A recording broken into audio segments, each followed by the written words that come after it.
Sou Funky. Esse é o Westcast. O meu nome é Dagô e meu apelido é Mané. Nosso convidado de hoje é um cara ilustre, Coronel Melo Araújo, presidente da CEAGESP, por enquanto. E eu estou aqui com Edilson Salgueiro. Edilson Salgueiro. Se o senhor quiser, pode me chamar de Mané também. Somos todos manés. Somos todos manés. Hoje somos todos manés. Exatamente. E tudo bem? Bom, um prazer estar aqui com os senhores, né? Poder contar um pouquinho das nossas experiências e ainda mais num canal desse, né? Na Oeste. Então, pra gente é um prazer. Muito obrigado pelo convite aí. Imagina, você gosta da Oeste? Muito, muito. Pô, legal. É uma das coisas que a gente assiste, que a gente acompanha em casa. Ótimo. Ó, até foi bom lembrar, porque eu tenho um recado aqui de Mané para Mané. Aqui, ó. É o seguinte, a manifestação do pensamento, a criação, a expressão e a informação, sob qualquer forma, processo ou veículo, não sofrerão qualquer restrição observado o disposto nessa Constituição. Esse aqui é o artigo 220 da Constituição Brasileira, que continua em vigor. Falou? E aí, Coronel?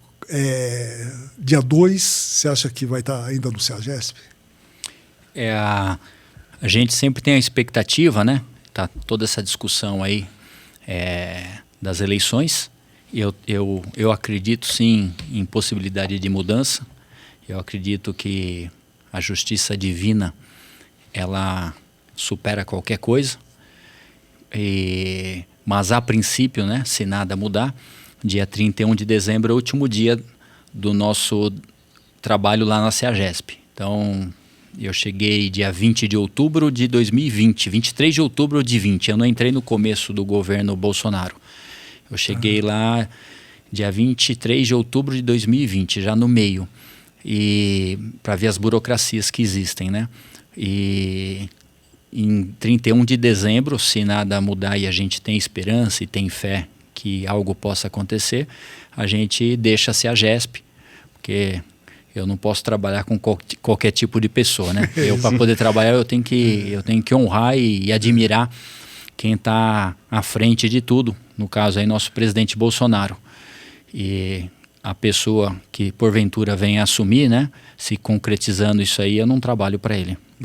Já é uma declaração de princípio. Aí, sim, né? sim. Aliás, quem quiser conhecer melhor o trabalho incrível do Coronel à frente do CEAGESP, tem uma entrevista ótima que o Edilson fez, que está... Qual edição você não se lembra, né? Não lembro a edição, mas nós temos uma entrevista, só o Coronel falando, mais uma reportagem da CEAGESP. Também, então ele tem um plano geral ali, se quiser saber as minúcias dessa melhora na gestão, está tudo lá na Mas revista você Oeste. podia fazer um resumo do que você encontrou na CEAGESP. Olha, eu cheguei 23 de outubro de 20. Quando eu cheguei lá na CEAGESP, eu falei assim, por que eu aceitei esse convite? Eu peguei a pessoa que estava ali, me passou, nós temos aí em torno de 80 milhões de dívida, estamos aí no dia 23 de outubro e nós não temos dinheiro para pagar o salário dos funcionários agora em novembro, né? E eu, na minha vida particular e também na minha vida profissional dentro da polícia, sou oriundo da Polícia Militar de São Paulo, eu nunca fiz dívida. Então, fazer um empréstimo para mim era uma coisa que doía muito. Eu sempre fui uma pessoa muito regrada. Se eu quero comprar uma coisa, eu guardo até ter o dinheiro. Eu sempre trabalhei dessa forma. Então, ter que fazer um empréstimo no banco já me deu desespero. Eu falei assim, eu não vou durar nada aqui nessa empresa. Então começamos fazendo um empréstimo de 4,5 milhões aproximadamente e o pessoal me falou assim, aqui a gente vive fazendo empréstimo. Então é uma empresa que se voltar 5 anos atrás, é uma empresa que nunca deu lucro. A CEAGESP ela nunca deu lucro, prejuízo de 20 milhões, 10 milhões, a estatística dela é muito negativa. Então me deu desespero.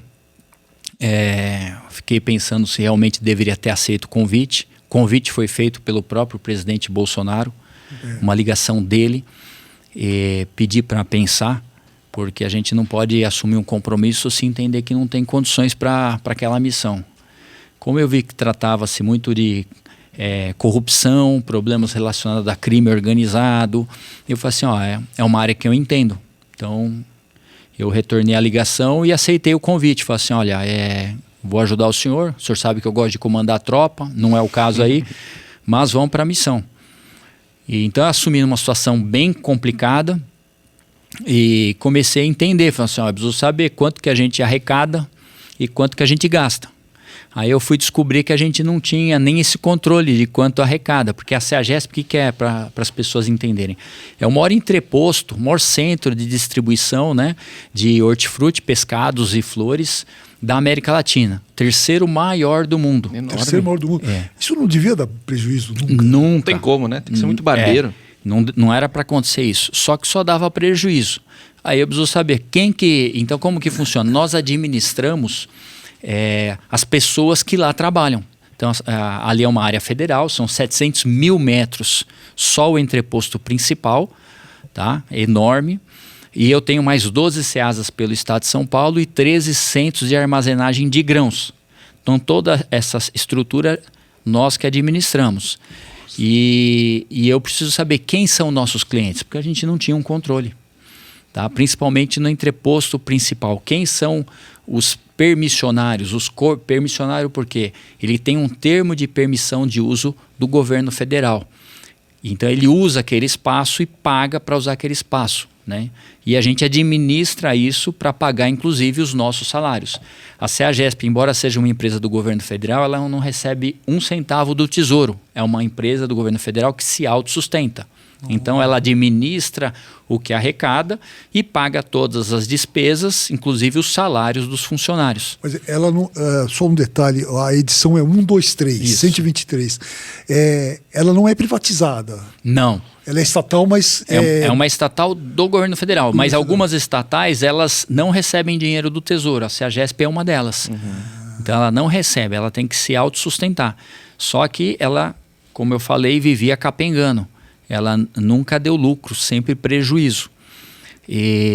Então, essa estrutura toda precisa saber quem são os nossos clientes. Então, a gente começou, inclusive, fazendo um cara e crachá. Peguei todos os funcionários, fugindo do padrão, e a gente saía de box em box para saber quem que é o senhor paga a gente. Né? Então, fizemos em mutirão, inclusive eu, como presidente, fui junto, e a gente começou a identificar os clientes, quantos permissionários nós tínhamos, quem estava pagando as contas. Então, para saber quanto que nós tínhamos de receita que deveríamos receber, e a gente começou a descobrir vários problemas. Né? Então, vou dar um exemplo aí. Eu tinha um posto de gasolina, que a área do posto é de 3 mil metros quadrados. Ele estava pagando como 1.500 metros quadrados. Né? Por que será que ele estava pagando como 1.500 se a área é de 3 mil? O que será que aconteceu? Né? Alguém estava levando. Então a gente começou a perceber que tinha muita sacanagem aí. Então as áreas estavam que tinham um tamanho, tamanhos diferentes, né? Favorecendo outras pessoas. Nós começamos a ver contratos superfaturados. Vou dar um exemplo. Em 2020 nós tínhamos um contrato de lixo logo que eu cheguei, que era 2.200.000 mês, que a gente pagava para a empresa limpar lá, 2.200.000. Estamos em 2022. Esse contrato hoje é de 900 mil. Nossa. Né? Tudo aumenta e a gente diminui as coisas. Estamos em 2022 pagando 900. Aí você vai, contrato de segurança, 1.600.000 mês. Hoje nós pagamos 1.200.000. 2022. Então a gente começou a ver os contratos e começamos a entender o que acontecia, né? Então, contratos superfaturados, alguns ganhando muito dinheiro. Tinha um estacionamento, por exemplo, lá em 2020, o estacionamento pagava para a CEAGESP 130 mil. Tá? Eu descobri, e a taxa, quem quisesse deixar o carro o mês inteiro lá, pagava R$270. Em 2022, hoje, atualmente, eles pagam R$240. Né? Hoje a CEAGESP fatura em torno de 700 mil mês. Nossa. Diminuiu o valor e aumentou a arrecadação. Como é que foi feito isso aí? Sim. Eu sempre falo, né? Se não roubar, sobra. Então, exatamente. Nós descobrimos que ali o estacionamento pertencia a um deputado. Tá? Colocou um laranja lá. Sim. e o dinheiro ia tudo para ele. A empresa entrou lá com uma licitação fraudulenta, tanto é que nós tiramos a empresa que estava lá do estacionamento, houve um contrato totalmente irregular, abrimos uma nova licitação, hoje tem uma nova empresa lá, hoje que eu digo, né, em 2021, né, nós abrimos a licitação, colocamos uma outra empresa, o dono da empresa lá está muito feliz, está arrecadando o dinheiro justo dele, e a CEAGESP também arrecadando o dinheiro justo, e quem frequenta lá pagando menos, um valor mais justo também. Então, foi isso que nós fomos fazendo, nós fomos saneando, e nós percebemos que se roubavam dos mais pequenininhos aos maiores lá dentro. Então, tem uma categoria lá que chama caixeiro. O que esse cara faz? Ele arruma as caixas de madeira para as pessoas que vão trabalhar com legumes, com frutas, coloquem dentro dessa caixa de madeira. Esses caras tinham 15, eles deram 15 mil reais para uma pessoa que se identificou como advogado da CEAGESP, nunca foi advogado da CEAGESP, né? E para ele ter um espaço lá dentro para poder trabalhar. Tá? Eles deram 15 mil em notas de 50, tinha todo... Eu falo isso porque foi ouvido a termo e a gente encaminhou para os órgãos competentes para apuração. Né? Então, eles não receberam nenhum documento falando que aquele espaço era deles, eles estavam ali achando que era deles, mas nunca foi. Esse dinheiro não entrou para o caixa da CEAGESP, teve caixeiro lá que vendeu o caminhão dele para poder ter o espaço lá dentro e ganhar seu dinheiro. Hoje, esses caixeiros participaram de uma licitação, ganharam o espaço deles, eu acho que não saiu nem R$1.000, né? Eles tiveram que dar 15. Tem o nome lá, contrato de 20 anos para poder fazer o trabalho honesto deles, e a gente mudou. Então, esses aí pagaram 15, dinheiro nunca entrou. Teve permissionário lá que teve que dar R$100 mil. Né? Então, essa parte de venda de espaços de forma irregular, nós levantamos 586 casos, que nós levantamos, pode ter mais. De 8 pessoas que nós ouvimos, os valores ali chegam a R$500 mil, 8 pessoas. Se fizer um cálculo aí, 586, por baixo aí o pessoal ganhou R$35 milhões nesse quesito de venda de espaços irregulares. 35 milhões? Então, em tudo lá se ganhava dinheiro. Uma cafezeira para poder trabalhar lá, muitas vezes, ela para poder ganhar a carteirinha lá, ela tinha que se prostituir. Isso senão ela tá na matéria disso. Senão ela não conseguiria a carteirinha. Né? E pagavam uma taxa absurda. Hoje elas pagam metade do que pagavam. Tá? Quando nós chegamos lá, pagavam quase R$290, hoje pagam R$150, em torno de 150. Ou seja, tudo aumenta. A gente lá na nossa cidade, CEAGESP, que até fala ali é uma cidade, são 50 mil pessoas por dia, 12 mil veículos. Então é uma cidade, é um município. Nessa cidade que a gente fala, a cidade perfeita, que a gente estamos construindo, né? Nós arrumamos essas incoerências. Uma doceira para trabalhar lá, ela tinha que pagar R$600 lá para vender doce. Hoje ela paga R$150. Então nós fomos arrumando. O carregador, que é um outro absurdo, é uma profissão mais desgastante, né? Eles carregam, para vocês terem uma ideia, né? Por ano, eles carregam em torno de 4 milhões de toneladas de alimento. Né? Carregam naqueles carrinhos, né? Para carregar os caminhões, para colocar para feirantes levarem isso aí embora. E essa categoria, eles cobravam R$60 para guardar o carrinho num espaço que não pertencia a quem cobrava, que era o presidente do sindicato. Então, tinha um galpão enorme lá, ele se intitulava dono do galpão e cobrava. Você fala assim, R$60 e mais 90 de carteirinha. Tá? Então, são 4 mil carregadores. Então, só dos R$60 é 240 mil por mês que o cara arrecadava e ia para o bolso dele. Nada para a CEAGESP. E nós chegamos lá e falamos assim, ninguém vai pagar mais nada aqui. Essa área é minha, vocês não vão pagar nada, pode guardar aí o carrinho de graça. E hoje eles guardam o carrinho lá de graça, não pagam nada, não pagam mais nem os 60 e nem os 90 de carteirinha. Né? Então nós fomos arrumando e deixando a cidade em ordem. Nós fomos na nossa cidade, CEAGESP, nós arrumamos emprego também para aquelas categorias que estavam sem trabalho. Vou dar um exemplo, lá tinha muito catador de papelão. Esse pessoal vivia catando papelão e jogava por cima dos muros. Tá? Isso causava um prejuízo para a gente, né? E toda vez eu chegava de manhã, eu só via rolo de papelão sendo jogado por cima dos muros, né? E a segurança correndo atrás deles o dia inteiro. Eu falei assim, pô, precisamos resolver isso aí de alguma forma. Nós fomos atrás de, falei assim, ó, vamos descobrir para quem eles estão levando esses papelões, que pertencem à CEAGESP, né? Pode virar dinheiro para a gente. Fomos atrás, chamamos uma pessoa, falei assim, ó, vocês não querem trabalhar legalmente?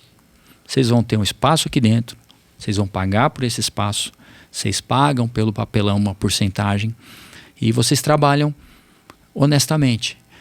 Nisso aí a gente gerou 25 empregos. Eram catadores, passaram a ser funcionários, andando com uniforme, e ficou bom para todo mundo. Hoje, nesse quesito papelão, a gente arrecada em torno de 100 toneladas mês de papelão. Nossa. Tá? Para a CEAGESP, gera um lucro de R$20 mil aproximadamente.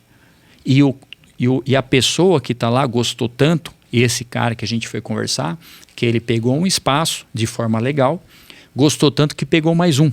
Hoje ele recicla papelão, plástico e madeira e paga para a gente. Mas paga uma quantia justa e ele tem condições de pagar, ele tem 25 funcionários que trabalham lá. Então, a gente tornou a CEAGESP também uma cidade sustentável. Tem um outro caso lá de resíduos de peixe. Nós tínhamos aí, nós temos a maior feira de pescado do Brasil, está lá. 70% do pescado que roda pelo país passa por lá. Nossa. E nós tínhamos em torno aí de 150, nós temos em torno de 150 toneladas mês de resíduos de peixe. Ou seja, o peixe sujo, né, a espinha, a sujeira do peixe ficava ali.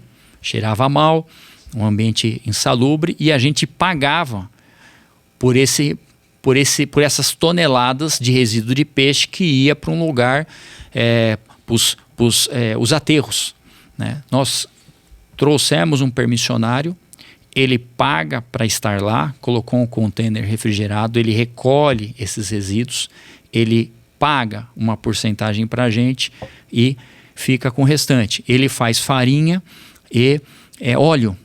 Hoje a CEAGESP também recebe em torno de R$20 mil por mês e nós deixamos de estar mandando para aterros 150 toneladas mês de resíduos de peixe. Então a gente tem, nós começamos a sanear e arrumar, virar uma cidade bonita de se visitar, né?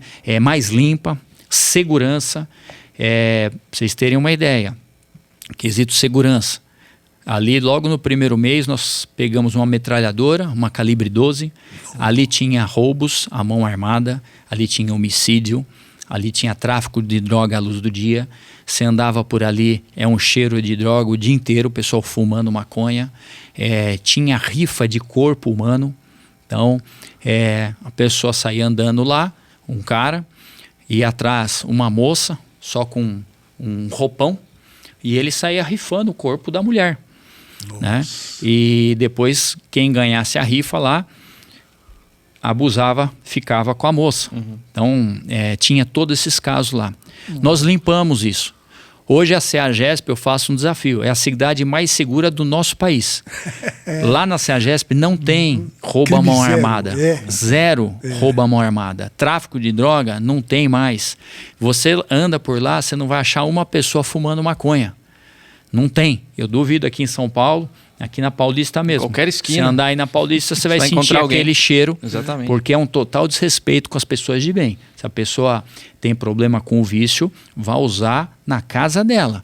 Ou vai se tratar. Mas desrespeitar a família que está ali é um desrespeito. Eu considero um desrespeito. Então lá a gente começou a fazer o quê? Tolerância zero no crime. Tudo para delegacia.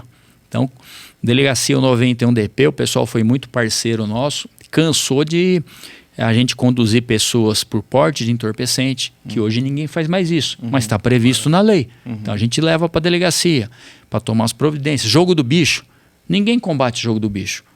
Na CEAGESP sim, né? Na CEAGESP sim. Se você puxar os DPs do Brasil inteiro, eu duvido achar um DP que alguém apresenta jogo do bicho. E vocês não sabem o que tem por trás do jogo do bicho. Quantas pessoas morrem com o jogo do bicho. São coisas que as pessoas desconhecem.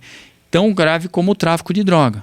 Tá? Então, disputa de espaços, um mata o outro. Exatamente. Então a gente também apresenta, quando depara com isso, apresenta na delegacia. Então nós transformamos uma cidade de CEAGESP também, não só sustentável, mas uma cidade segura. Você vai andar lá, ninguém vai roubar teu celular. Com tudo que você falou agora, Coronel, você que está ouvindo, assistindo a gente, procura no Google, dá um Google, põe o nome do Coronel e procura ver que a imprensa fala dele. A imprensa do consórcio. Exatamente. Né? Agora, aqui a Oeste não faz parte do consórcio, com todo orgulho. O Edilson aqui vai dizer por que você deve assinar. Meu filho, assine a Oeste. É sua dose de liberdade semanal. Você vai encontrar na Oeste que você não encontrará em nenhum outro veículo de comunicação. Então, como você deve ter percebido, tem o Gus, o Augusto Nunes, o Fiuza, Ana Paula Henkel, todo esse elenco de articulistas, liberais e conservadores que falam o que você gostaria de ouvir, que é calcado na realidade. Então, certamente, na Oeste, você não vai ouvir que um sujeito que arrumou a CEAGESP é bandido, que vai ser denunciado por improbidade administrativa. Isso você só vai encontrar na Oeste. E por que é importante? Porque a Oeste não aceita patrocínio estatal. A Oeste se sustenta com as próprias pernas. Então, a gente depende da sua assinatura para escrever melhor, para produzir mais conteúdo. Então, assim, tudo que você tem aqui é 0800. Né? YouTube, tudo de graça. Então, com o seu apoio, a gente vai crescer ainda mais, melhorar o nosso serviço para atendê-lo. Muito obrigado, Edilson. Depois você me paga. Você é muito bom, ele é muito bom. Não, só queria dois detalhes. O Coronel, só explicar para o espectador o que são os permissionários, só porque ele não tem em mente. Os permissionários são comerciantes.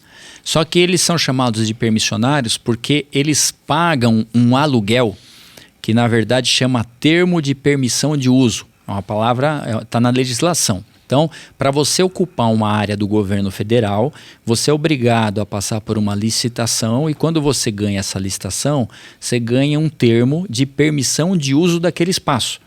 Que agora com um novo acórdão do Tribunal de Contas da União, mudou, em vez de termo de permissão de uso, termo de concessão de uso. Uhum. Então, hoje lá, são termos de concessão de uso. Na verdade, o termo certo seria concessionário. Mas o termo permissionário ficou. Tá? Então é porque ele tem a permissão de usar o espaço. Mas são comerciantes que lá trabalham. Isso. Não, perfeito. Então, todos esses detalhes aqui que o Coronel passou, eles estão disponíveis na edição 123 da Revista Oeste, reforçando o que o Dagomir falou. Então, o título, A Nova Receita da CEAGESP ou Entrevista com o Coronel Melo Araújo. Então, está tudo bem discriminado ali e vocês vão ter acesso. Espero que vocês gostem. Né? Vão gostar, porque está muito bom. Tá Coronel, agora... Aprendi tudo nessa entrevista sobre a CEAGESP. Ele narrou aqui toda essa saga para arrumar a CEAGESP. E é claro que bandido não gosta de quem faz as coisas certas.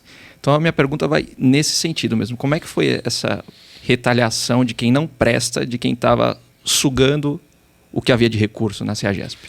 Tudo que nós detectamos e com provas, nós encaminhamos para o Ministério Público Federal e para a Polícia Federal. E a gente espera que, com certeza, a justiça seja feita. Né? Então, tudo de errado que a gente contou aqui, foi narrando aqui, né? Venda de espaços com dimensões diferentes da realidade, foram todos encaminhados para a Polícia Federal.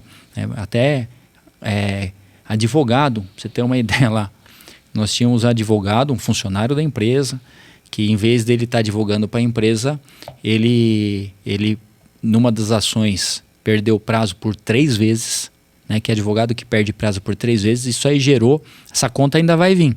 Tá? Advogado não perde prazo, né, Coronel? 40 milhões de reais a CEAGESP vai ter que pagar, essa conta já deve estar em 60, não veio ainda para pagar, mas a gente perdeu, e perdeu porque nós simplesmente perdemos o prazo 3 vezes consecutivas. Na terceira vez, o juiz ficou tão inconformado, não é obrigação do juiz fazer isso, que ele falou assim, CEAGESP, você não vai se defender? E ele avisou a CEAGESP e avisou também o Ministério. Falou assim, olha, vocês não vão se defender, vocês vão ser condenados. e a gente foi condenado. Tá? Impressionante. Então, isso é uma ação gigantesca. Esse funcionário veio à tona, abrimos um procedimento administrativo, mandamos embora. Né? Lógico que ele tem os direitos dele de recorrer, tentar reingressar. Mas para vocês terem uma ideia, que a empresa ela ficou sem pai e sem mãe. As pessoas que tinham o dever de defendê-la não defenderam, deixaram ser condenada. Então, ali eu vejo assim, a CEAGESP é um exemplo típico do nosso Brasil de antigamente, em que se podia e se fazia tudo, né? E dava-se um jeito em tudo. E nós chegamos lá para consertar. E quando você quer consertar, vem a retaliação.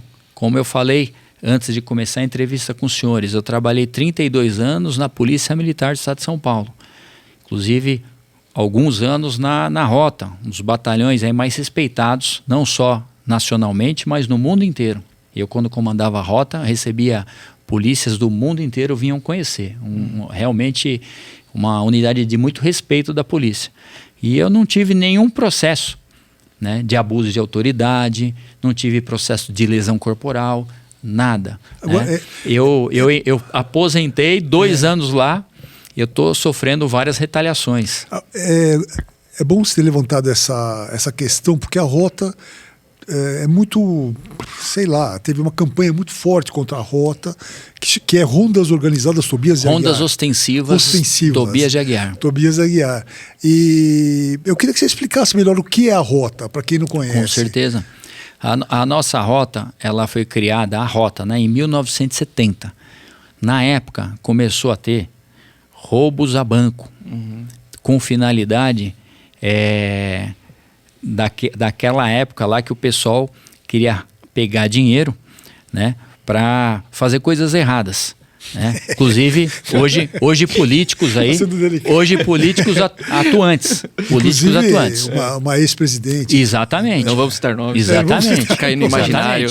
Envolvida em assassinatos, inclusive, de militares ali inclusive onde está tendo as manifestações, né, o nome da Sargento Cruzel, que é justamente onde está tendo as manifestações. Um carro-bomba foi estourado lá e morreu um militar. Como também na Academia do Barro Branco, onde eu me formei. Mataram Mário Cosel Filho. Mário Cosel Filho, exatamente. No Barro Branco também mataram um aluno recruta para levar o armamento dele. Então, a Rota foi criada em 1970 para combater esse tipo. Começou uma onda de roubos a banco. Então, ela começou com uma viatura que ficava rodando na área bancária para evitar esse tipo de crime. E ela foi tomando corpo. Hoje a Rota tem em torno de 600 homens especializados no combate a crime organizado. É a tropa mais respeitada no nosso país. O crime ainda tem medo da gente, né? Embora colocaram as câmeras para tentar... Nas fardas, né? Nas fardas. Tem que controlar o policial. Porque isso causou um problema muito grande, porque hoje a Rota, eu posso falar para vocês que trabalha amarrada, ela não trabalha. Por quê? Eu falo para vocês. Porque a Rota trabalha com informação da comunidade. A Rota é a tropa que as pessoas mais confiam. Mas como é que você entra numa comunidade, você entra numa favela, né? Aí as pessoas chamam para dentro, elas confiam muito da gente. A gente entra lá na casa dela, como é que ela vai passar onde que o traficante está com uma câmera que está filmando isso? Ela não confia de passar informação. Então a Rota hoje ela não consegue trabalhar. A gente para um carro, é um dos lemas da Rota, a gente para um veículo suspeito para abordar e o nosso lema é assim, ou você vai fazer um amigo, ou você vai prender um bandido. Dificilmente a gente erra numa abordagem. É raro. Qual é o método que vocês usam? São policiais muito experientes. Vai pegando, o policial para trabalhar lá, ele passa por vários estágios. Né? E então são policiais experientes, que têm um tirocínio muito bom. E eu mesmo falo para vocês, eu dificilmente erro. Se eu mandar parar um carro, alguma coisa de errado tem no carro. E você não sabe descrever exatamente o que é, assim, é curioso, né? É instinto, é a experiência. É a experiência. Você está passando na rua, o cara olha para você, abaixa a cabeça. Né? Sutil, né? Mas... São coisas que a gente vai pegando com a experiência de de prática vivida. Então, dificilmente você erra. Você aborda ali, você vai achar alguma coisa errada. Se não tiver nada errado, você faz um amigo. Porque daquela abordagem, você vai, até pelo respeito como a gente aborda, aquele cidadão que foi abordado vai agradecer e vai fazer uma amizade com a equipe. E muitas vezes, dessa abordagem, vem uma denúncia. Você aborda aquela pessoa, fala, pô, no meu bairro lá, né? São as coisas que acontecem. Meu bairro aqui tem um tráfico violento, fica na rua tal. O policial vai lá abordar, vai lá verificar. Como é que as denúncias não vêm mais? Por quê? Porque tem uma câmera. Então, hoje, não tem mais produtividade na rota. Antigamente, você saia com as viaturas, é quase impossível a viatura chegar no final do serviço sem ninguém preso. Né? Porque vem muitas denúncias. Uma tropa de confiança, a população sabe que pode denunciar, que não vai ter retaliação, né? Porque a gente preserva as fontes e a gente chega no criminoso. Mas como é que o cidadão pode fazer para denunciar sem passar pela câmera? Hoje só tem um recurso, é você ligar no Disque Denúncia. Disque Denúncia. Qual é o número? 181. 181. Só que acontece, a rota tem muita credibilidade. As pessoas gostam de conversar com o policial. Sim. No 181, e é sigiloso, é preservado, mas é muito diferente. Né? Aquele contato com a pessoa, você pega detalhes que às vezes o atendente do telefone não sabe pegar. Você vai ali numa comunidade, que é onde a gente produz muito, né? Nas comunidades, eu falo que 95% da população é gente boa. É uns 2-3% que são criminosos, que dominam toda a população, que por medo, né, ficam sujeitas ao que eles desejam, ao que eles querem. Mas você entra na comunidade e a pessoa passa a informação para a gente, né, e muitas vezes, o medo é tanto que elas passam até com um olhar. Às vezes, num olhar dela, você sabe onde que está o que você quer achar. Né? Mas antes das câmeras, a pessoa se entrava na casa da pessoa, tomava um café, conversava com a pessoa e a pessoa passava. Olha, vocês vão andar, tem um barraco azul, aí vira à esquerda, tem uma pinguelinha. Isso não diz que denúncia, é muito difícil. Sim. Como é que você vai passar para um atendente? Não tem número. Comunidade não tem número de casa. São detalhes. Então, esse contato corpo a corpo é onde vem as informações quentes, onde você consegue as melhores informações. Isso aí, com essa política errada que foi adotada, você perde tudo isso aí. Então, hoje, a produtividade da rota é quase zero. Essa questão da câmera é nacional ou é estadual? Não, isso é uma política do governo do Estado de São Paulo. Do Estado de São Paulo? Então isso pode ser revertido? Lógico que pode. Inclusive, agora o governador Tarcísio, que assumiu, né, ele falou que uma das coisas que ele vai fazer é retirar essas câmeras. Né? Ou seja, vai dar uma autonomia para a polícia poder trabalhar, gera uma desconfiança. Né? Eu até falo assim, você imagine você ficar 24 horas com uma câmera. Nossa. Né? Fica travado, né? Você não consegue conversar. Você não consegue. Você não consegue conversar. Não dá. Né? Isso é controle. Big Brother. A gente vai lá no livro lá do 1984, o Big Brother. Então é exatamente isso aí. Fica impossível, você não consegue trabalhar. Quem tem que ser vigiado é o criminoso. Exatamente. As câmeras custam para o governo do Estado de São Paulo 30 milhões de reais por mês. Nossa. Tá? Para você ficar monitorando. Detalhe, a gente não sabe quem monitora. Eu ponho em dúvida, não estou falando que está certo ou errado, mas a gente não sabe. Hoje o crime organizado está em todo lugar. Aí o policial está dentro da viatura, o pessoal fica vendo as técnicas de abordagem, como a gente aborda, como enganar. Porque se tem as câmeras lá, se tiver gente mal intencionada, eles abordam desse jeito, eles fazem desse jeito, né? Então, isso aí impede o policial de trabalhar e facilita muito o crime. O crime organizado, falo para vocês, né? Agora vai trocar o governo, a gente tem certeza que o governador Tarcísio vai fazer um excelente serviço. Mas esse começo vai ser muito difícil. Por quê? Porque o crime organizado não foi combatido. Não foi mais combatido. Com a vinda das câmaras, deixou de ser combatido. O crime organizado ganhou muito dinheiro, trabalhou livremente. Hoje estão com muito dinheiro, bem organizados, né? E quando se pensar em combater de novo, vão ter grandes problems. Vão ter grandes problemas. Deles. Exatamente. E o crime organizado, no caso, o que é mais PCC... Sim, é um dos partidos aí, né, que assola São Paulo, é esse que você falou, mas temos outros também, né? E que acontece? Esse pessoal aí tá com muita gente, com muito dinheiro, com muito armamento, então eles estão preparados. Então, esse começo aqui em São Paulo, tenho certeza que vai ter muita dificuldade. Vai ter uma reação. Vai ter uma reação, porque a gente deixou muito espaço. São Paulo nunca teve problema de entrar em favela, comunidade. A gente sempre falou assim, ó, a viatura entra em qualquer lugar, uma viatura. Hoje uma viatura não consegue entrar em qualquer lugar. É recebida a bala? É recebida a bala. É recebida a bala. Antes tinha respeito. Hoje não tem mais respeito. Nossa. Hoje está igual o Rio de Janeiro, nosso vizinho. Narco-estado, né? Por quê? Porque a gente recuou. E quando recua, o outro lado avança. Por que o Rio de Janeiro ficou desse jeito? Foi política errada no passado. O pessoal não entrava em comunidade, como recentemente também proibiram de entrar em comunidade. Então, o que acontece? Isso aí eles vão crescendo. O crime vai se organizando, vai ficando mais forte e mais poderoso. E a comunidade sofrendo. Porque o braço do Estado não chega lá. O único braço do Estado que chega em qualquer lugar é as forças de segurança, no caso a Polícia Militar.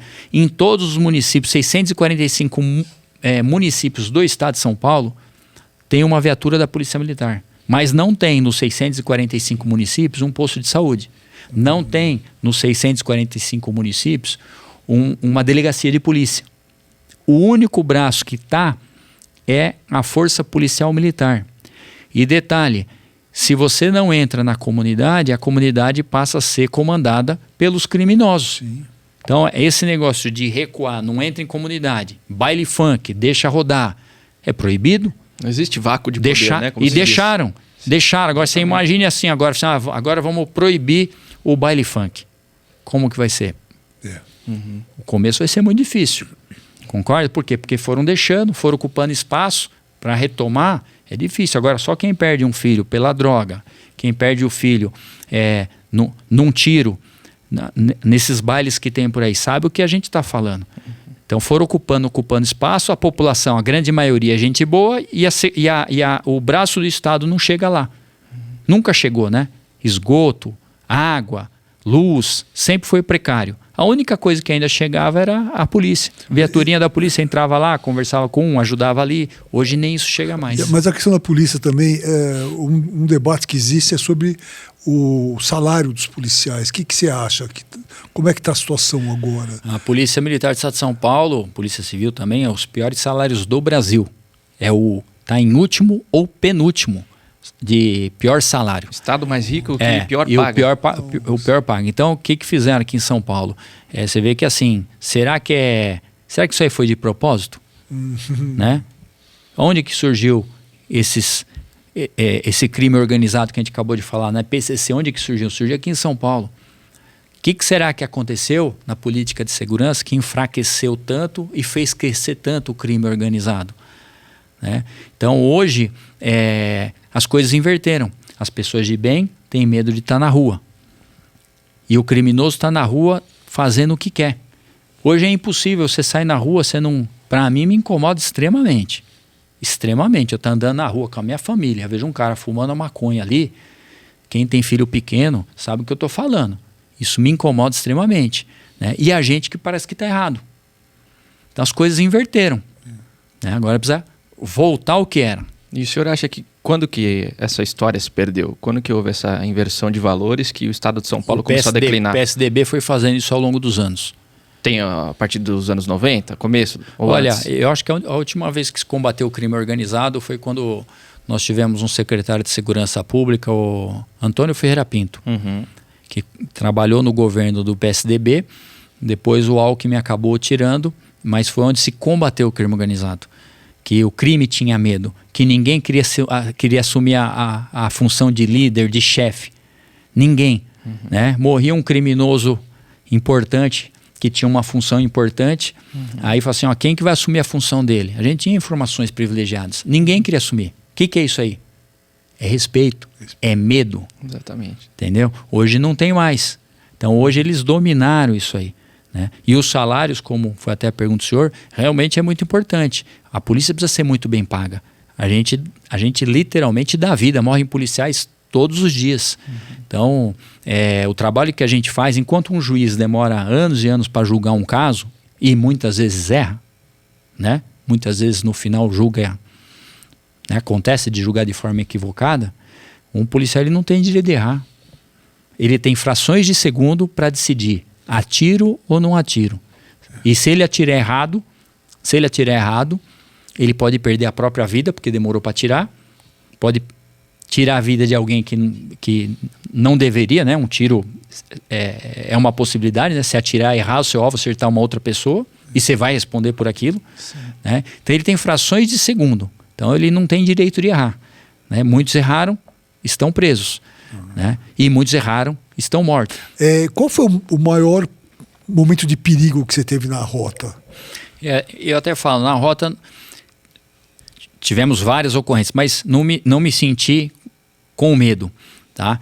Em Bragança Paulista, eu comandava ali a companhia de Bragança, cidade de 140 mil habitantes, mataram um policial meu.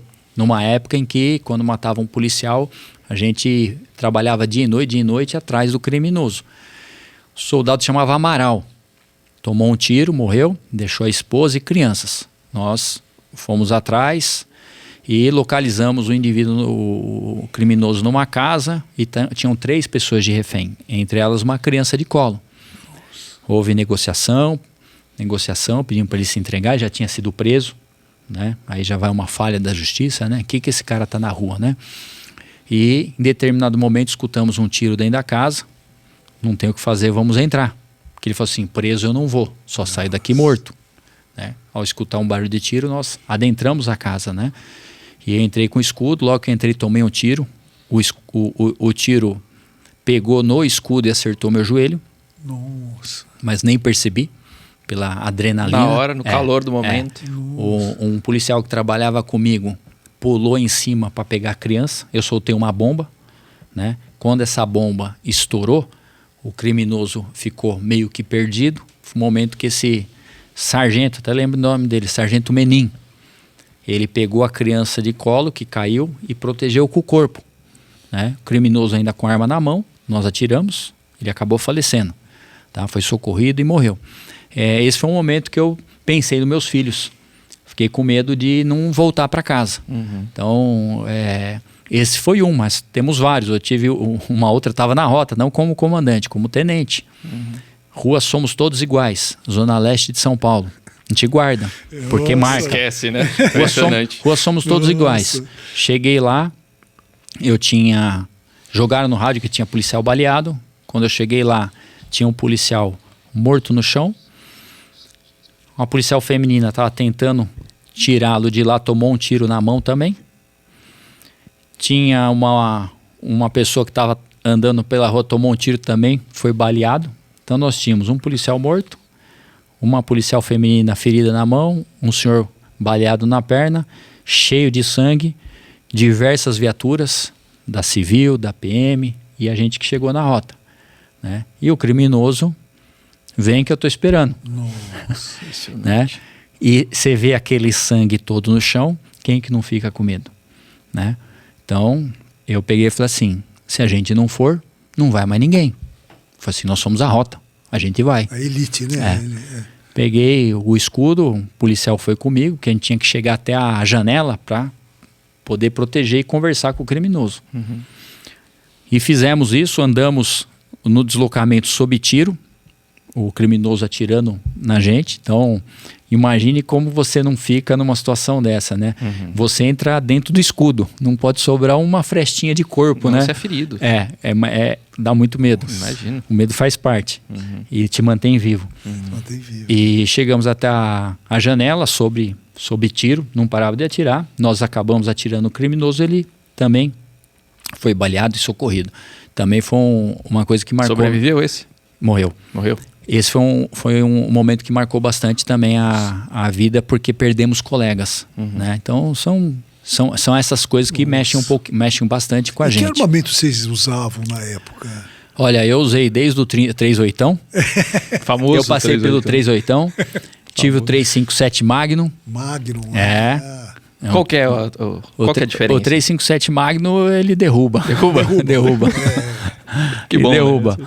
Entendeu? Magnum é a arma do Dirty Harry. O 38 Nossa demora para perceber que você tomou tiro. 357 derruba. Já avisa logo, né? 357 derruba. Não tem muita conversa. Puta. Entendeu?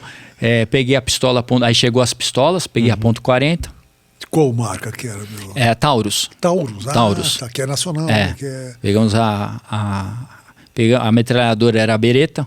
Beretta. Sim, Muito boa a Tem uma metralhadora. Beretta, uma pistolinha também, não tem? pistolinha, A Beretta, tamanho da Mas palma era da a mão, né? submetralhadora Beretta, essa que a gente usava, né? Que tem um poder de fogo maior. Olha só. Meu. Depois vieram as FAMAI, que é as ponto .40. Fuzil 762, 556. Hoje temos armamentos melhores. Aí tem o SCAR, tem outros armamentos aí com poder de fogo maior. Né? Como eu já aposentei, eu larguei a polícia em 2019. Então eu me desatualizei nos armamentos que foram chegando, mas hoje tem armamentos mais modernos, né, que dá mais segurança para o policial, né, e mais equipamentos de proteção. Então hoje tem mais possibilidades, coisa que antigamente não tinha. Antigamente você não tinha tantos recursos como tem hoje. Mas, você fez um curso que eu li em Israel de contra-terrorismo. Sim, Corpus, né? Que isso, chama, eu dentro da polícia tive a oportunidade de fazer alguns cursos, alguns a polícia me pagou e outros eu paguei. Você fez a SWAT, inclusive. Sim, paguei por conta, paguei por conta própria. Então assim, a polícia me proporcionou alguns cursos e outros eu paguei porque eu sempre gostei muito dessa área. Então Israel foi um dos cursos que eu paguei.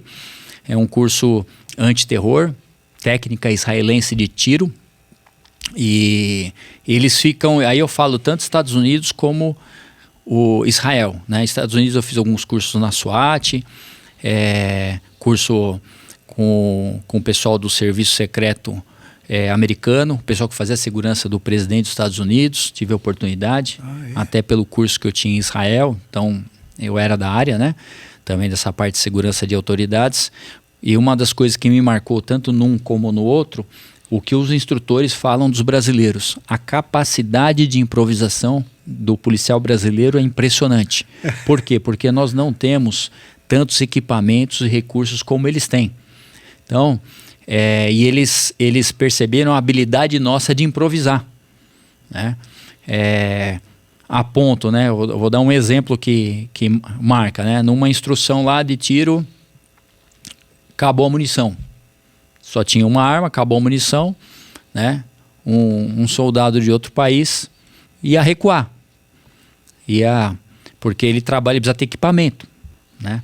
Isso eu estou falando que o instrutor falou. Vocês correm para cima do alvo e furam o alvo com a arma. Da coronhada, né? Vocês furam o alvo com a arma, né? Então essa capacidade nossa de improvisação, de ir para cima, eles ficaram impressionados. E o americano também, ele é muito bom com equipamento, mas tira o equipamento do americano, ele não dá um passo. E a gente, devido às dificuldades do nosso país, tudo, a gente aprende a lidar com essas adversidades e a gente acaba improvisando muitas vezes. Muitas vezes a gente improvisa, né? Em termos de técnica, a gente não está então muito atrasado com relação a eles. Não, para nada. Porque Israel é considerado o melhor, né? Em termos de técnica, a gente não perde em nada, né? E equipamento, sim, sempre a gente pode estar melhor.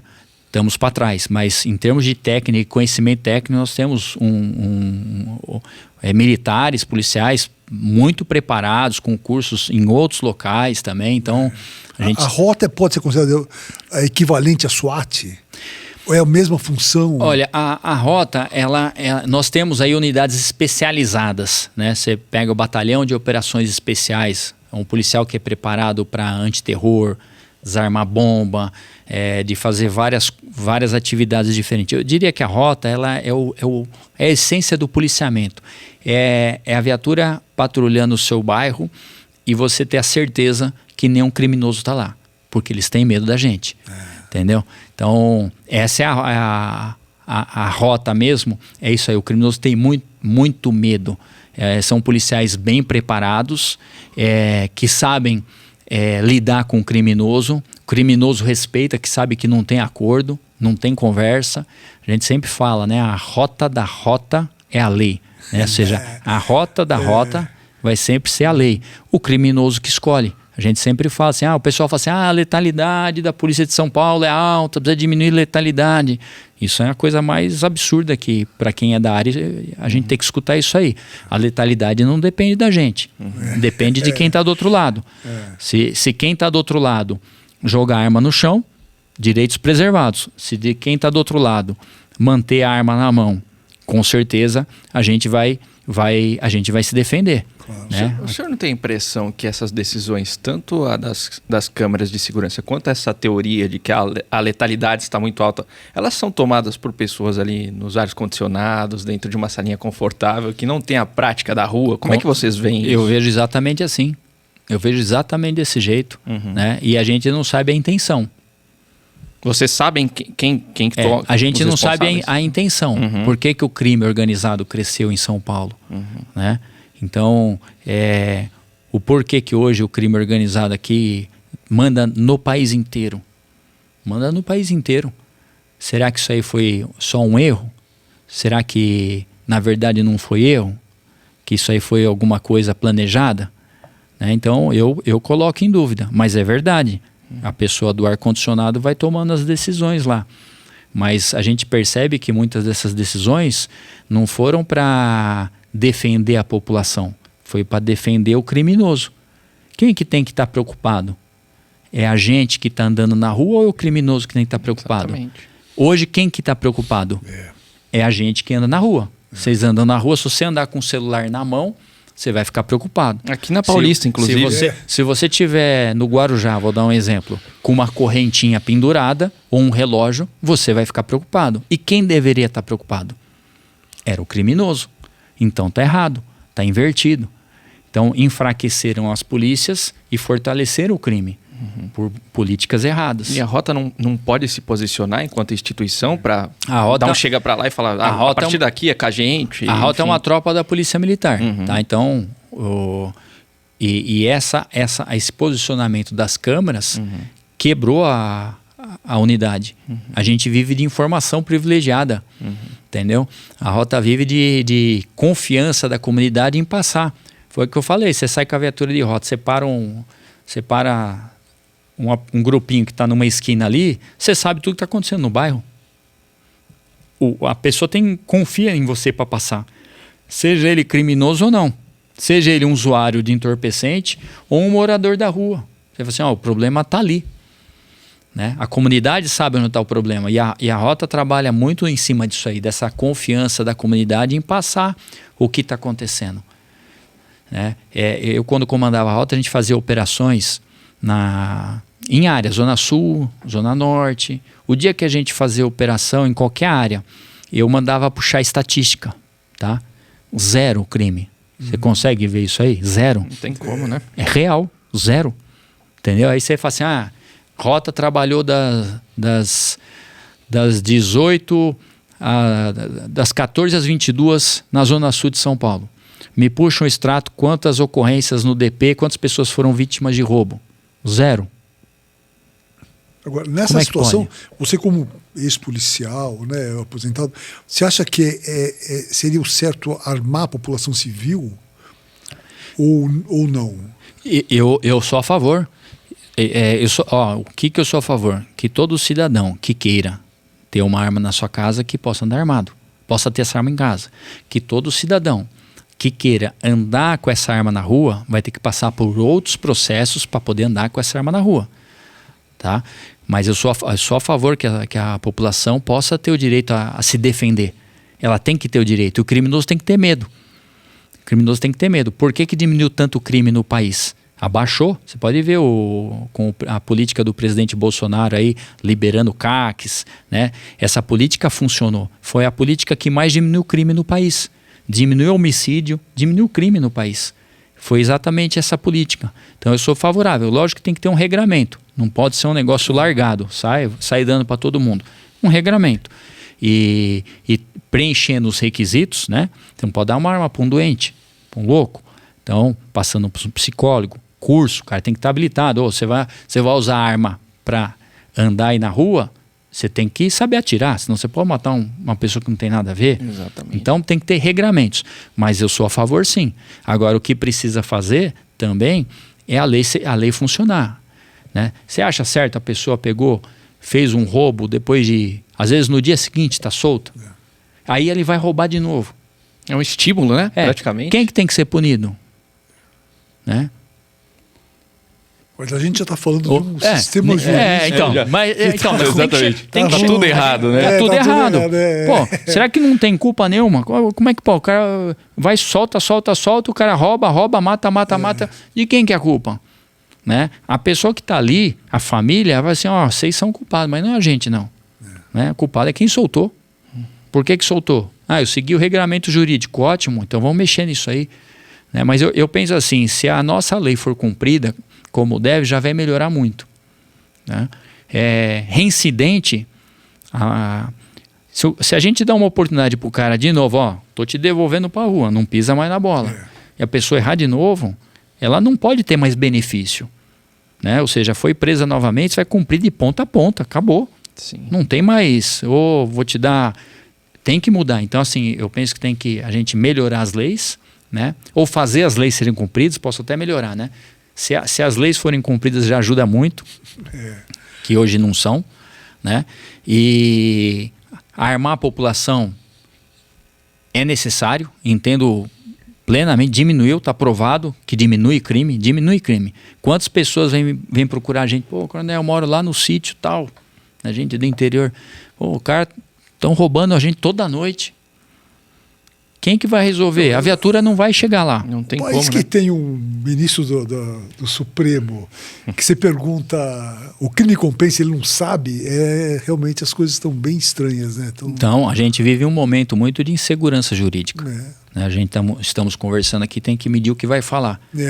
Né? Então, isso, e o senhor leu logo no começo o que está previsto na nossa Constituição.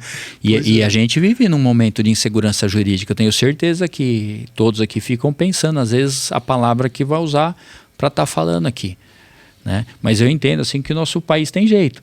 Eu volto na CEAGESP, né? Uma cidade de 50 mil habitantes, que não tem mais crime, que ela é sustentável, que a gente arruma emprego para quem é desempregado, né? É uma empresa que hoje eu peguei com 80 milhões de dívida, estou devolvendo zero de dívida, né?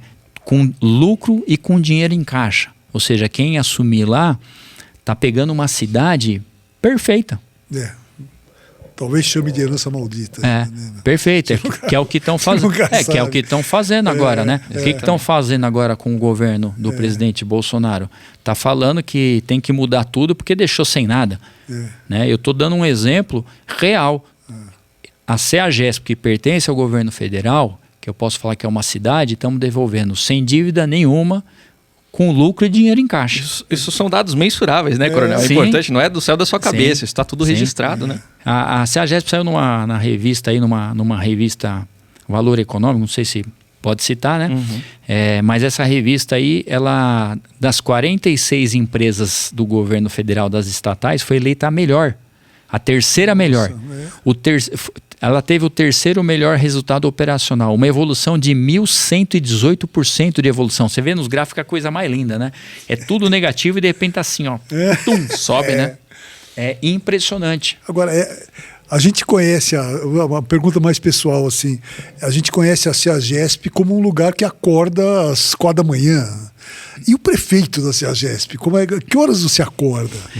A CEAGESP, ela funciona 24 horas por dia. Inclusive, até nesse momento aí de paralisação, né? Tá tendo essas manifestações pacíficas e logo no começo se fechou algumas rodovias e depois foi liberado. Né? A gente até para facilitar a vida do caminhoneiro tudo, a gente estava recebendo mercadorias 24 horas. Né? Então ela tem uns horários, tem um horário que ela está fechada, mas tem gente trabalhando. Tá? E a gente deixou 24 horas para realmente todo mundo que chegasse poder ser atendido, né? Fazer a comida chegar até a mesa das pessoas. E então é um pessoal trabalhador. Você quer ver um exemplo de brasileiro, é o povo que trabalha lá. Dão duro mesmo, né? De segunda a segunda-feira. A gente, na presidência da CEAGESP, nós temos um horário, que vamos dizer assim, típico de expediente, mas em todos os momentos mais delicados nós estamos lá. Então, já estive à noite lá. Então, posso falar que a gente acaba trabalhando 24 horas em termos de celular. né? Qualquer coisa que aconteça, a gente toma providência, vai lá, né? E não deixa, não só lá como os 12 CEASAs pelo estado, os 13, a estrutura é grande. Conheci todas e tive a oportunidade, quando conheci, né? Os gerentes falam assim, ó, nunca um presidente passou por aqui, né? Ouvi muito isso aí. Muito um presidente passou por aqui. Então, assim, muito comum. Então, assim, o que será que os outros administradores faziam, né? Porque não dava lucro à empresa, será que só se preocupava em encher o bolso? Né? Então, a gente trabalha fazendo para o negócio andar, fazer funcionar. E é bonito de ver, é gostoso de ver, né? As coisas dando certo. Eu nunca imaginei que em tão pouco tempo a gente fosse recuperar a dívida da CEAGESP. É muito dinheiro. Nossa. Né? A gente perde a noção. Eu até brinco, das estatais, a CEAGESP é o primo pobre. Né? Não é uma Petrobras, né? Uma Itaipu, é o primo pobre. Né? Esse aqui tem menos dinheiro ali, mas é muito. É dinheiro que 80 milhões de dinheiro que não acaba mais. De prejuízo. E entregamos em tão pouco tempo zerado de dívida. E ainda tem a sopa de cebola? Tem sopa de cebola. O que a gente fez? Algumas coisas legais. Tem cultura lá dentro. Nós pintamos um muro externo lá. Hoje nós temos 1.100 metros de grafite. O maior muro de grafite de São Paulo está lá na CEAGESP. Então nós convidamos grafiteiros e com temas voltados para a CEAGESP e fizemos 1.100 metros de arte para as pessoas poderem visitar. Nós recentemente pusemos 2 esculturas também com material 100% reciclado lá. Uma representando os carregadores, categoria que foi muito judiada lá dentro, então fiz questão de fazer uma homenagem para eles. E uma outra também representando o produtor rural, representando os permissionários, os comerciantes lá da CEAGESP. Então, eu posso falar que também a CEAGESP vive cultura lá dentro. Então é um lugar bonito para se passear. Nós temos o Varejão de sábado e domingo, a maior feira livre do Brasil. Não tem uma feira, essas feiras que vocês vão no bairro lá é a maior que tem no nosso país. Vale a pena a visita de sábado e domingo, é bonito de ver. Que é esses varejões é sábado e domingo. Sábado e domingo. Né? E quarta-feira também tem, quarta à tarde e sábado e domingo. São feiras bonitas de ver, produtos frescos, qualidade é espetacular. Tem a parte gastronômica também, comidas ali, típicas de feira, né? Muito bom. Então que não é só a sopa, porque é lendária. Não, tem a sopa de cebola, agora está tendo o festival do Frutos do Mar, vale a pena ir lá. A sopa é mais para quando está frio, inverno, né? No inverno, agora que está tendo o festival de Frutos do Mar.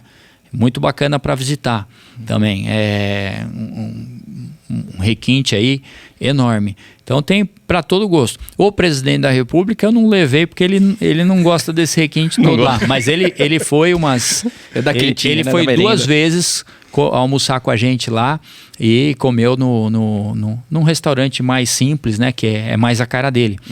E nós tivemos a oportunidade de levá-lo para almoçar lá com a gente. Comeu ao lado de carregadores, ao lado de cafezeiras. Esse é o nosso presidente Bolsonaro. Você continua tendo contato com ele? Sim, nós temos contato, não como antes, né? Ele está num momento mais reservado para ele, mas a gente eu me coloquei à disposição dele para o que ele precisasse, passando que o povo brasileiro o admira muito, né? E que ele faz muita falta para a gente. Isso eu fiz questão de levar essa mensagem para ele aí, que dá orgulho de você servir para uma pessoa tão compromissada. Uma pessoa... Eu não trabalho para bandido. Falo para você, eu nunca vi uma pessoa como essa. Realmente eu admiro essa pessoa. Uma pessoa que tem um caráter, uma vontade de ajudar o país a ir para frente. E inacreditável o que aconteceu nessas eleições. É o que a gente pode falar. Coronel, quando a Oeste visitou a CEAGESP, eu lembro de ter entrado no gabinete do senhor e eu perguntei, o senhor não tem receio de sofrer ameaça, tentativa de assassinato? E o senhor apontou para o colete e falou assim, ó, tá ali, quem quiser me matar, que entra na fila. Então eu refaço a pergunta, o senhor não sofreu alguma ameaça efetiva, uma tentativa de assassinato? É exatamente isso aí, desde que a gente entra na polícia, é uma profissão de risco. Então a gente se prepara para isso aí, né? O risco existe em toda a profissão, mas eu digo que na polícia é maior. A gente lida com criminoso, então sempre existe a possibilidade de retaliação. E eu na carreira policial sempre falei isso aí, ó. Quer me matar, ó, vai lá pro fim da fila. Tem muitos. Na hora que chegar, você tenta a sorte. Então, a gente sempre falava essas coisas. Mas na CEAGESP, foi o que eu falei, né? É o crime do colarinho branco. São pessoas traiçoeiras. Muitas vezes você não sabe quem é seu inimigo, né? Às vezes aquela pessoa que bate nas suas costas pode ser a pessoa que está ali querendo passar a perna, ou tirar você, ou às vezes até mandar te matar. Então, isso é uma realidade, é uma possibilidade. A gente tem que andar esperto, a gente tem que andar sempre preparado, né? Eu posso falar que eu entrei na polícia, um dos motivos que eu gosto de emoção. Eu gosto dessa adrenalina. Gosto de aventura. Gosto dessa adrenalina, de poder ajudar. Na rota mesmo, toda vez que eu saía para trabalhar, né, eu fazia uma oração, rezava e falava assim, ó, pedia para Deus me fazer instrumento dele. Ó, tô saindo, me usa de instrumento. Né? Seja por que for, estamos aí à disposição, sempre nas minhas orações. Eu sempre penso isso aí, de você poder ajudar os outros é uma coisa tão grande, né? Que Deus nos protege também. Eu acredito muito nisso aí, de livramento. Você faz o bem, né? Eu nem falei, mas na CEAGESP essa parte também de doação de alimentos. Poxa, ajudamos milhares de pessoas. O ano passado foram 6 milhões de pessoas que receberam comida da gente. Em Aparecida, em Araraquara, tribos indígenas. Nos piores momentos da pandemia, né, Coronel? Nos piores momentos a gente juntou força, os comerciantes lá, né, os permissionários são... Araraquara, né? Araraquara. Teve a história do gato, da denúncia? Teve, do gato. Pra você ver, a gente nunca usou ali essa parte de doação para fazer uma coisa política. Sempre fui contra. Inclusive, quando começou a eleição, eu falei, não vamos cadastrar ninguém. Infelizmente é uma realidade. O que parece gente querendo doar alimento é impressionante, né? Impressionante. Depois passa a eleição, some tudo. São coisas que a gente vai vivendo, né?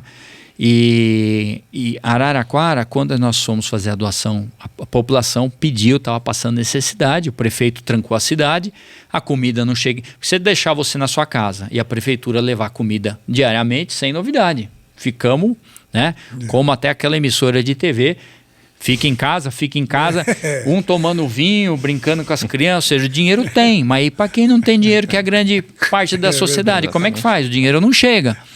E o prefeito não pensou nisso e as pessoas estavam dentro de casa passando necessidade, né? E relato, a pessoa passou, é real mesmo, que teve que comer um animal doméstico, porque estava passando fome. Nós fomos para lá, e ali é terra esquerda, né? Ali quem domina lá, o prefeito é de esquerda. É o Edinho Silva do Edinho PT, Silva. Né? E os comerciantes não queriam doar lá, os permissionários. Como não quiseram doar para Franco da Rocha. Porque também teve um presidente da CEAGESP que era de Franco da Rocha. Francisco Morato, Franco da Rocha, daquela região. Quando teve o desabamento, que nós doamos alimento também. E eu expliquei assim, gente, aqui não é coisa política. Tem uma população passando fome. A gente tem que ir lá e fazer nossa missão, né? E nós fomos para Araraquara, tanto é que a gente ia para a cidade, não está nem aí, de quem que é prefeito, não é, a preocupação nossa não é essa aí, é fazer a comida chegar, como fizemos em Aparecida. Em Araraquara foi desse jeito, tentaram nos sabotar, criaram dificuldade, começou a mandar gente, a fila não acabava, andei quilômetros e falei assim, olha, daqui para... Vocês podem ir embora que não vai ter comida para vocês. Eu fui real e muita gente. As pessoas assim, olha, minha barriga tá roncando. Eu vou ficar para ver se sobra. Eu falei assim, só tô para não fazer, fiquei na fila, não ganhei nada. Não dá falsa esperança, né? Então eu deixei bem, a gente é muito transparente e sincero. E ninguém foi embora. Ficaram. E a comida deu. Quem estava ali naquele dia, voluntários, pessoas que apareceram, né? No final a gente até rezou. O pessoal falou assim, olha, hoje a gente viu a multiplicação dos pães, um milagre, porque a gente atendeu toda aquela população que estava na fila, sobrou comida, e a gente atendeu mais 2 cidades, Rincão e uma outra cidade que eu esqueci o nome, próximo de lá, o prefeito foi lá e ainda doamos para a cidade. Uma delas é Rincão, outra me fugiu o nome agora. Então, ali, a gente teve aquela sensação, não vai dar, e aquele milagre deu certo. Deu certo e atendemos todo mundo. Você tem alguma religião assim? Eu sou católico. Você é católico mesmo, mas já fui em centro espírita, já fui em igreja evangélica. Eu acho que tudo que fala bem de Deus, né? A gente respeita e admira. né? E eu até, dentro da polícia, a minha experiência, né? Eu acho que uma das religiões que conserta criminoso são os evangélicos.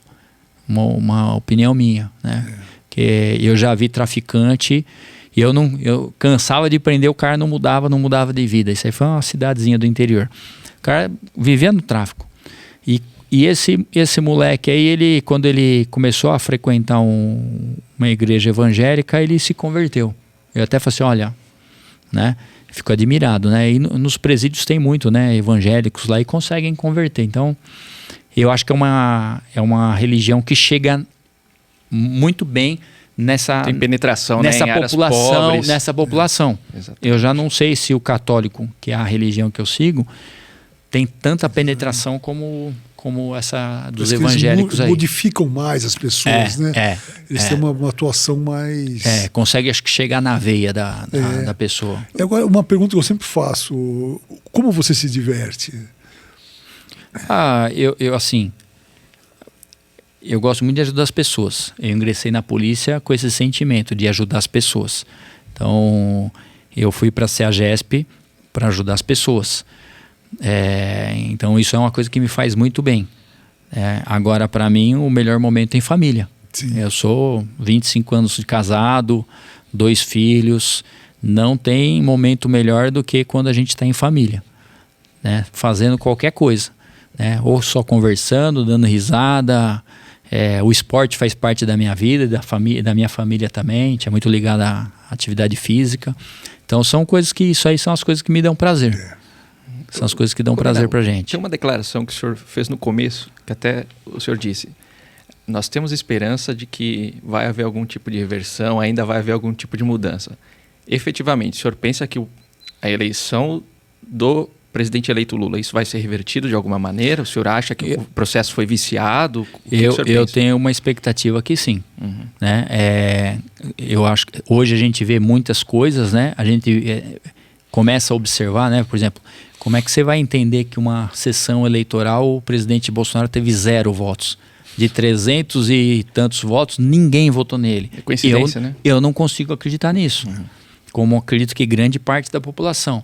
Então, acredito eu que o pessoal está entrando com recurso, está apresentando esses tipos de prova que tem que ser analisado. Eu acho que o que a população hoje mais quer é uma resposta, é uma explicação.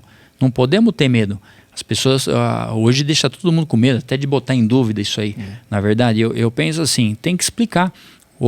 As pessoas têm dúvida, ninguém pode ir para casa com dúvida. Hoje existe dúvida. Então, eu acho que cabe uma explicação. E eu acho que essas manifestações têm a ver muito com isso aí. É aquele sentimento de assim, não estou entendendo.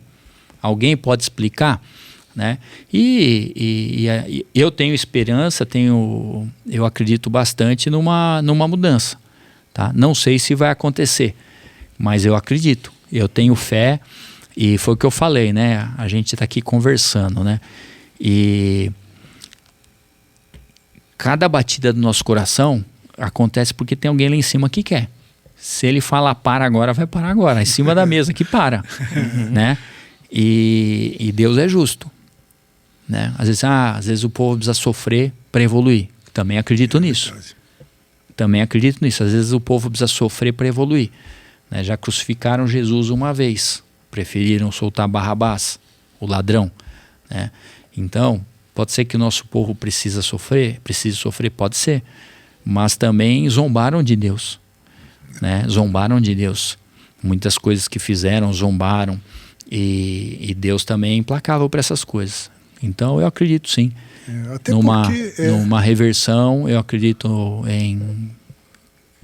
em que lá de cima vai vir alguma resposta. Eu acredito. Já está acontecendo uma coisa muito legal, assim, que no Brasil teve essa tradição, né? Político é tudo igual, político rouba. As pessoas estão se politizando, estão prestando atenção no que está acontecendo, né? E tomando atitude, né? Isso é excelente. É muito legal. Eu acho que esse sentimento de patriotismo que foi resgatado, né? Eu acho que é um dos grandes legados que o presidente Bolsonaro deixou, né? Resgatou esse sentimento, né? Hoje a gente tem orgulho, né? Às vezes ou aqui no nosso país ou em qualquer lugar que você fala assim, eu sou brasileiro, né? Pelo menos agora tem. Eu não sei para frente eu não vou ter. No caso realmente que se concretize, né, a eleição da outra pessoa aí, né, eu vou ter vergonha. Eu vou ter de chegar em outro país e falar assim, olha, quem está tomando conta do meu dinheiro é uma pessoa que eu não confio. Não é verdade? É verdade. Eu não confio, acho que ninguém confia. Então, quem tem empresa, quem tem... aquela pessoa, você levaria para casa? Deixaria lá, ficar na sua casa uma semana? Cuidando do seu cofre. Você falar que deixa, leva. Cheque em branco, né? Não E a dá. CEAGESP pode ser influenciada por isso diretamente, né? Com certeza. Como é que anda os bastidores lá? Nós temos em torno de 8 mil comerciantes, 8 mil permissionários. São Paulo e interior. E estão todos muito preocupados, porque a gente deixou a casa em ordem. Agora a gente ia começar o quê? Arrumar. Porque assim, foi sucateado. Ao longo dos anos, nunca investiram, só sucatearam. Eu estou falando que a CEAGESP está tão bem assim, agora essa semana mesmo, começa 7 milhões de asfalto. Que a gente vai... Já gastamos 3 milhões e meio ano passado, mesmo com dificuldade financeira, e mais 7 agora fazendo asfalto. Ano que vem tinha planejamento de construir um galpão moderno, novo, sustentável, com energia, tudo sustentável. Tá parado, porque não sei se serei eu que estarei na administração, né, ou será outra pessoa. Então, quem tiver que vai decidir o que vai ser feito. E se for o senhor escolhido? Se a gente estiver à frente, com certeza vai crescer mais. Na iminência de Lula assumir. Eu não trabalho para gente que eu não confio. Eu rejeito o convite. Não. Eu vou falar, aprendi em casa alguns princípios. Como é que eu vou trabalhar para a pessoa desse jeito aí? Não trabalho, de jeito nenhum. Dia 31 de dezembro, né? Se infelizmente a eleição ficar desse jeito, eu vou embora. Eu e as poucas pessoas que eu levei para me ajudar lá, entramos juntos e saímos juntos. Todos juntos. Cumpriu Se eu quisesse ganhar dinheiro, eu ficava lá. Até esperar alguém aparecer. Mas eu não imagino, eu vou trabalhar para um sujeito desse? Exatamente. De jeito nenhum. Não dá. Isso é firmeza. Não. Firmeza de caráter. Não, você tem que ter orgulho. Você tem que ter orgulho. Para quem isso trabalha. Eu trabalho, trabalho para um presidente e é o presidente Bolsonaro, não é qualquer um, não. Exatamente. Bom, agora a gente já está chegando no final. Eu queria pedir para o Edilson para falar por que as pessoas têm que se registrar no nosso canal. Eu nunca falei isso. Primeira vez que eu vou falar. Então, para você que acompanha o podcast, a sua assinatura é de fato muito importante, porque, como eu disse anteriormente, nós não aceitamos patrocínio estatal. Ou seja, todos os nossos recursos, tudo que você está vendo aqui, estrutura, é montado com base no seu apoio. Então a gente conta com a assinatura, sobretudo, então você vai ler artigo do Guzo, da Ana Paula Henkel, do próprio Dagomir Marques, que ele consola todo mundo com os textos dele. Se você não gosta só de política, o Dagomir te consola. Obrigado. Então a gente tem um elenco ali de colunistas de alto nível e uma equipe de reportagem excelente. Por exemplo, isso que você soube agora da CEAGESP, em nenhum outro lugar você vai saber. Porque provavelmente por razões ideológicas ninguém tem a vontade de ver de fato, né, presenciar toda essa mudança na CEAGESP. Então assine, a gente espera que você goste e fique conosco. Inscreva-se no canal também. Inscreva-se no canal, sininho, ative todas as notificações, acompanhe Twitter, Facebook, Instagram, tudo isso. Você não vai se arrepender. São 3 podcasts. O nosso... As Verais, Oestcast e Estúdio Oeste. E Estúdio Oeste. E logo mais teremos mais um. Aguarde, meu querido. Coronel, muito, muito, muito obrigado pela sua presença. Foi muito esclarecedor, né, cara? Foi uma honra. Você não vai encontrar isso em lugar nenhum do consórcio. Você não vai encontrar... Não existe. Aqui você teve uma série de informações hoje que não vai ter em outro lugar. Eu que agradeço, né? Como eu falei no começo, é muito bacana poder passar essa experiência e para as pessoas saberem, né? Nosso país é rico, é forte. Né? Você vê, a gente recuperar uma empresa tão rápida, ela tem jeito sim. O que a gente precisa ter são pessoas compromissadas, honestas, e ninguém segura nosso país. Estamos nesse momento tão delicado agora, né? Mas eu penso que a gente consegue reverter e a gente tem que continuar assim, do jeito que estão fazendo, né? Eu acho que esse que é o caminho para a gente mudar o nosso país, que está em mudança, né? Então, é isso aí, vamos em frente. povo brasileiro é um povo raçudo, né? Que tem muita garra, muita vontade de fazer as coisas acontecerem. Foi bonito de ver nossos representantes lá nos Estados Unidos podendo falar o que quer, né? Os manés? Gostei de ver os manés de lá e os manés de cá. A gente fica muito contente e orgulhoso aí, né? Eu acho que quem tem filho, quem tem expectativa no nosso país, a gente tem que, sempre respeitando as leis, mas temos que continuar lutando pelos nossos direitos. É isso. Agradeço vocês aí pela oportunidade. Valeu, Obrigado, te Coronel. Obrigado, Edilson. Obrigado, Manés do Brasil. Até a próxima.